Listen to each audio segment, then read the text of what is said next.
Guys, welcome back to my blog Nidhi Bhai Goswami officially. बहुत दिनों बाद मैं ब्लॉग डाल रही हूँ क्योंकि थोड़ा सा तबीयत मेरी बिल्कुल भी ठीक नहीं थी। कोल्ड हो रखा था, बहुत ज़्यादा बुखार भी हो रखा था। सारे टेस्ट कराने के बाद भी कुछ मतलब नॉर्मली सब कुछ आ रहा है, बट फिर भी थोड़ा सा अभी भी ठीक नहीं लग रहा है। तो फटाफट से घर ही कर रही थी सफाई में, क्योंकि आज मेरे को पार्टी में भी जाना था। संडे का ब्लॉग है मेरा, और मैं बैठ के झाड़ू ऐसे लगाती हूँ ताकि दो तरीके के काम है, तो सफाई अच्छे से हो जाए। ऊपर से ना एक फॉग बॉग बताते हैं पेट टमी कम करने के लिए, तो उसकी प्रैक्टिस कर रही हूँ, देखती हूँ अगर हो जाता है तो। और कितना भी कर लो, ये बाल से ना बहुत छोटे छोटे बहुत इधर उधर हो जाते हैं, तो इस वजह से डबल डबल ट्रिपल बार झाड़ू लगानी पड़ती है। और मेरे गाना सुन रहे थे, मैं डांस करने लगी थी। यहाँ पे दक्षु महाराज आ गए थे बीच में, और फिर मैं अंदर गई झाड़ू लगाने के लिए। मेरी सासू माँ बहुत प्यारी है, देखिए मैंने सुबह सुबह चाय भेज दी। अगर मेरी सासू माँ की जगह कोई और होती ना, मतलब किसी और की सासू होती, तो बिल्कुल चाय तो बहुत दूर तानों की बरसात कर देती है। और ये फ्रूटी के पीछे पागल देखिए कैसे कैसे आएगा। और इसीलिए मैं इसलिए पापा की परी कहती हूँ। ये देखिएगा, अपने पापा की आवाज़ सुनने के बाद नीचे लौट गया। ये मेरे को जबरदस्ती पापा दिलवा देंगे। और इनको चाहिए थी बॉटल, ग्लास में इनको कोल्ड ड्रिंक नहीं चाहिए, इनको बॉटल चाहिए पूरी पीने के लिए। तो सफाई वफाई हो गई थी, मैं नहा धो ली थी। तो मैं कर रही थी मेकअप की तैयारी। मैंने पारू के लिए लिपस्टिक आज यूज़ करी थी फाइनली, बहुत दिनों बाद। और बिंदी भी मैंने जो मंगाई थी वो यूज़ करी थी। और मैंने यहाँ पे सारे कपड़े धो के रखे हुए थे कि बाल्टी के ऊपर रखे तो सूख जाएंगे। तो ये दक्षु महाराज हमारे बाल्टी ऊपर लेके जा रहे थे, वहाँ गेट से लेके यहाँ तक खिसका के ले आया था। और मैं यहाँ पे पार्टी जाने के लिए हो गई थी रेडी। वहाँ पीछे तक पुच्चू जो है गुस्सा हो रखा था।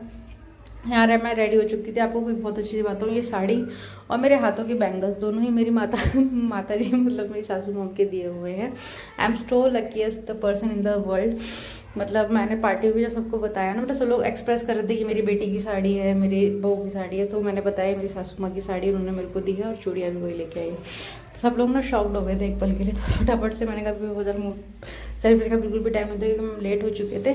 तो यहाँ फटाफट से मॉल के अंदर जा रही थी, तो मैंने थोड़ा सा ब्लॉग बना लिया था। यहाँ पे भी मेरे पति देव की ना बहुत एक्साइटमेंट रहती है। अगर मेरे को कहीं जाना होता है, शॉपिंग करना होता है, मेकअप करना होता है, तैयार मतलब होता है ना कोई झिकझिक वाले, मेरे वैसा कुछ भी नहीं है। उन्हें बहुत एक्साइटमेंट रहती है। हम लिफ्ट में चढ़े थे, लिफ्ट में चढ़ते पता है गाइस क्या हुआ, 4th फ्लोर पे मैं जाना था और सारे बटन लिफ्ट के दब चुके थे। मतलब सारे फ्लोर्स पे वन बाय वन करके, एक तो हम ऑलरेडी लेट हो रहे थे, ऊपर से ये झंझट और।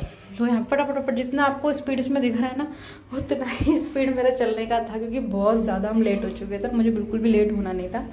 सबसे पहले यहाँ पे एंट्री पे बैंड बना। देखिए मेरी प्यारी सी बैंगल्स कितनी सुंदर है ना, मेरे को बहुत प्यारी लगी थी। और यहाँ पे पार्टी का धमाल हो रहा था। आपको एक बहुत स्पेसिफिक बात बताऊँ, यहाँ पे डांस करने वाली हर एक लेडीज़, किसी को कुछ स्ट्रेस है, किसी को कुछ स्ट्रेस है, बट हम सारा स्ट्रेस अपना बाहर रख के यहाँ खूब मस्ती, खूब डांस वूंस हम कर रहे थे हर तरह की। कोई वो नहीं था, बहुत बहुत बहुत मज़ा आया। मतलब एक्सपेक्टेशन भी नहीं था इतना। और मेरे को डांस म्यूजिक बहुत पसंद है बचपन से ही। मेरा मतलब आप समझ लीजिए, मेरे को जब बहुत ज़्यादा स्ट्रेस होता है मैं बहुत लाइट म्यूजिक सुनती हूँ।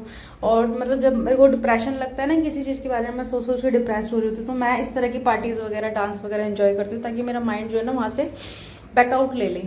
क्योंकि ऑलरेडी मेरे दिमाग में बहुत सारी टेंशन्स और बहुत ज़्यादा इश्यूज चल रहे हैं। अब ले किस चीज़ को लेके हैं, क्या है, हर एक की लाइफ में अलग अलग चीज़ें होती है। मेरी लाइफ में भी कुछ कुछ चीज़ें हैं, कुछ प्रोफेशनल हैं, कुछ पर्सनल्स हैं, कुछ। तो यहाँ हम बहुत मस्ती कर रहे थे। आप गाना गैस कर सकते हैं कौन सा गाना चल रहा था। यहाँ पे हाई गर्मी चल रहा था, और यहाँ पे हम लेडीज़ लोग भी बहुत शैतानियाँ होती, मतलब होता है ना कि सबका बचपन जाग गया था आज। बहुत अच्छे से सब लोग तैयार व्यार होके आए थे, बहुत मज़ा किया हम लोगों ने यहाँ पे। मतलब मैं तो उनको बोला भी ऐसी लेट्स पार्टी दोबारा से थ्रो करें, बहुत अच्छा लगा। ये 30 पार्टी का सेलिब्रेशन था, जो कि सोसाइटी की तरफ से इनविटेशन आया हुआ था। फिर हम सब लोग वहाँ पे गए थे। तब कुछ ना कुछ कंट्रीब्यूट करना होता है, तो उसके बाद ये पार्टी होती है। डांस करने के बाद बहुत ज़्यादा मैं थक गई थी, और पानी के अलावा मेरे लिए यहाँ पे कुछ भी नहीं था, क्योंकि आइसक्रीम थी। और ये था, मैं यहाँ पे हम तंबोला खेल रहे थे। तंबोला मैंने इससे पहले कभी नहीं खेला था, मुझे लग नहीं रहा था कि मैं जीत जाऊँगी, बट मैं जीत गई थी एक वे में। तो यहाँ पे लोग सेल्फी वगैरह करा रहे थे, फिर सब लोग बैठ चुके थे तंबोला खेलने के लिए। मैंने कहा मेरे को तो आता ही नहीं है। फिर थोड़ा करके पूछ के खेलना शुरू करा। 2 बार चांस आया था जीतने का, लेकिन हाँ पर एंड में भी फिर भी जीत गई थी। अब ये इस जीत का क्या हुआ पता नहीं। फिर एक लकी नंबर वगैरह अपने हैंड्स पर लिखना था, तो उसका कुछ मतलब इनका अपना कुछ होता प्रेड्स वगैरह। मैंने पहली बार ये पार्टी इस तरह की अटेंड करी थी। और ये लास्ट में जाते जाते भी फिर हम 10 मिनट के लिए गाने चलवा दिए थे। और यहाँ पे हम लोग बहुत सारा डांस कर रहे थे थोड़ी देर के लिए। मैंने 10 मिनट के लिए भैया और चला दो रिक्वेस्ट करने पे हमारी। तो यहाँ पे खूब सबने डांस किया। डांस का वीडियो आपने देख भी लिया होगा, मैंने रील्स शॉर्ट्स वगैरह में डाल दिया था हैंड टू हैंड। और यहाँ पे सारी लेडीज़ हम लोग जाते हुए घर के लिए। ये ब्लॉग यहीं तक था। ब्लॉग कैसा लगा लाइक कीजिए, शेयर कीजिए, कमेंट कीजिए। अगर आपने ये बनाया तो शेयर